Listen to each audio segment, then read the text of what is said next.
Ayan, so hello everyone. So today ay tuturuan ko po kayo kung paano po mag-convert ng inyong publisher output para gawin nating JPEG. Kapag sinabi natin JPEG, yung output natin sa publisher, pwede natin siyang gawing photo or picture para ma-post po natin sa Facebook or ma-share po natin through Messenger. Ayan, so meron na po akong ginawa dito. Yung ginawa ko po ay blocks of time.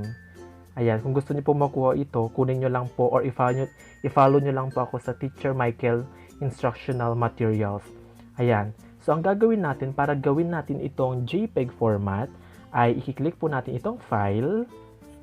Tapos, i-click po natin itong save as.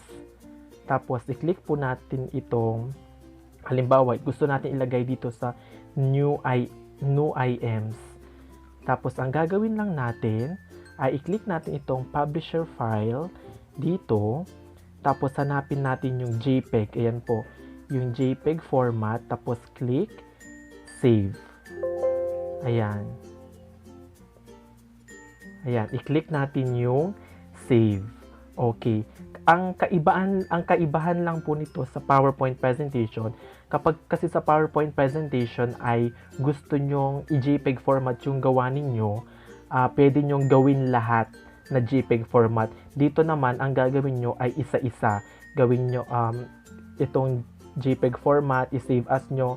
Itong page number 1, i-save as nyo. Tapos hanapin yung JPEG, paulit-ulit po. Kada page po ay kailangan nyong mag-save as ng mag-save as. Paulit-ulit po siya. Unlike po kapag PowerPoint presentation. Ayan. So, ganun lang po mag-convert into JPEG format, into publisher output para gawin nating JPEG format. Ayan. Thank you po for watching.